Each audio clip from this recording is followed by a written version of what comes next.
at cases such as that of Major Torres and many others, because there have been others, when one looks at the police helicopter and the pilot having to take evasive action, it's perfectly clear to me, and was clear to a number of my other colleagues, that whatever the true nature of the UFO phenomenon, it raises important defence, national security and air safety issues, and therefore needs to be something taken seriously and investigated in a proper scientific manner. Thank you. All right. Stay right there. At this time, are there any questions directed for Nick from the media? Do we have a question? Okay. He will be available afterwards. I do have a question myself. Nick? Oh, yes, right there. Nick, has there been any attempt by the British government to do any technological back engineering, such as what we suppose is happening here in the Area 51 type? I'm not aware of that, but one possible example, we had a very convincing photograph sent to us, which was actually on my office wall for a number of years. And I remember going to discuss that with my opposite number in the Defence Intelligence staff.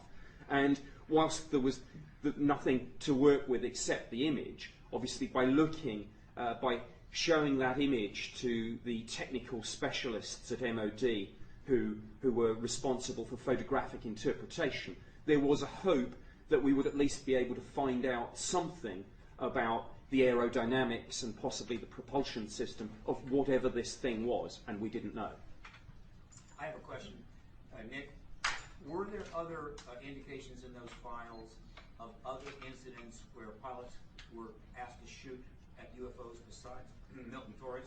I can't recall any other shoot-down orders. Of course, there have been a couple of other very famous cases from other countries. Iran in 1976, Peru in 1980. There have certainly been cases where commercial airline pilots have had very near misses with UFOs. One of the reports in the second batch of material involved an aircraft with 57 passengers on board flying into London, and something flashed across at a height of about 22,000 feet, and the pilot simply had time to say, "Look out, look out."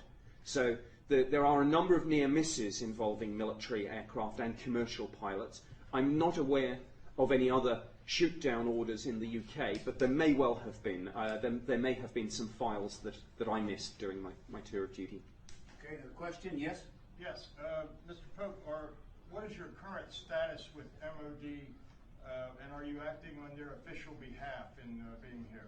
No, I left the Ministry of Defence. I resigned in 2006, so I'm speaking entirely in a personal capacity. That said, of course, I'm drawing on declassified material from the MOD's archives. Quick follow-up then, do you have a current counterpart at MOD who's at the desk where you were, and will they confirm and discuss more what you're saying about the process of declassification?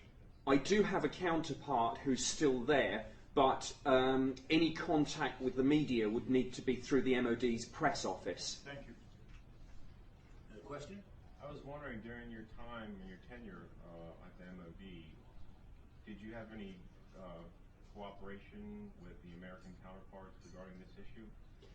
No, we didn't. One of the first things that I did was try to establish lines of communication with an opposite number in the US, but I was told after inquiries through the embassy that there was no official UFO project in the US following the closure of Project Blue Book. We did have one or two indications that, notwithstanding the fact that there wasn't a formally constituted project, that people were at some level paying attention to this issue, but that may have been on a case-by-case basis. But of course I would find it personally very surprising, particularly 9/11, if somebody somewhere in the US administration wasn't looking at the more interesting cases that I know you do have involving pilot sightings, radar returns, etc. Question? From what you said, is it possible that there still are some classified reports that you may not have access to that would describe crashed vehicles in the UK? I think that my combination of security clearance and need to know during that time would have given me access had there been such a thing. And I think even if, in my dealings with the Defence Intelligence staff, if there had been something like that, I like to think that I would have got some hint. But I got absolutely no hint. Of course, I can't prove a negative, but as far as I'm concerned, my colleagues and I in the British government were not aware of the nature of the UFO phenomenon. We found it interesting, but the bottom line was we didn't know what it was. I'm trying to figure out what the classified reports may contain. Well, classified, some of the more highly classified documents on UFOs, of course, relate not to extraterrestrial spacecraft, but to, for example, information about the capability of military radar systems, information that would, if released, show methods and sources of gathering intelligence. Anything about the Brentwaters case that had been released? The Bentwaters case from December 1980, yes, I mean that's Britain's most compelling UFO incident. The case file on that was the subject of a targeted FOI release actually back in 2001. So the release of that file, which is in the public domain, actually predates the policy decision to open the archive in the wider sense. Okay. All right. All right. So I think Nick will, of course, be available after for additional questions. Thank you very much, Nick. Thank you. All right. No, you can go back.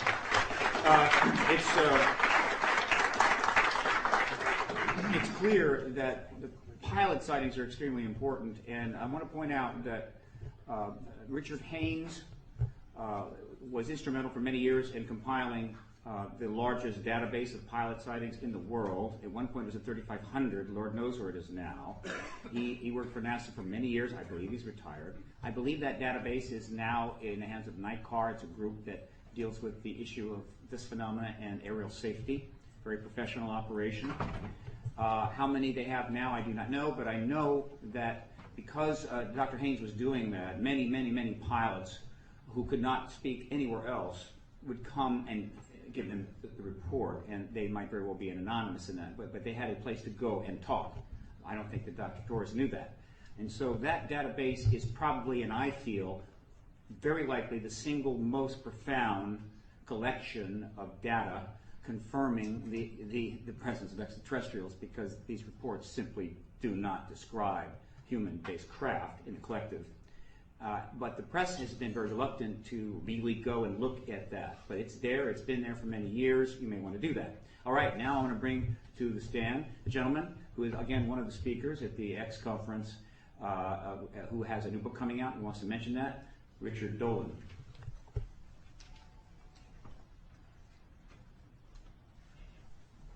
Thank you, Stephen, and good morning. My name is Richard Dolan. I am the author of a study entitled UFOs in the National Security State. I'm happy to announce the publication of the second volume of this 3-volume history, which covers the UFO phenomenon from the Second World War to the present day. This new study, subtitled The Cover-Up Exposed, is due for release in the late spring of 2009. It covers the years 1973 to 1991, a period of time spanning from the Nixon administration through the collapse of the Soviet Union and the end of the Cold War. Using archival sources from the United States and Canadian National Archives, professional journals, and direct investigations and personal interviews that I've conducted, the 600-page study provides a comprehensive analysis of the critical UFO encounters by military and civilians worldwide.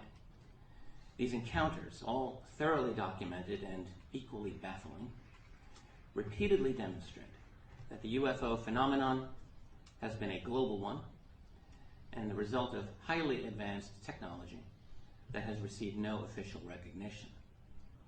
And many of these cases involve the violation of sensitive U.S. military airspace as well as that of other nations.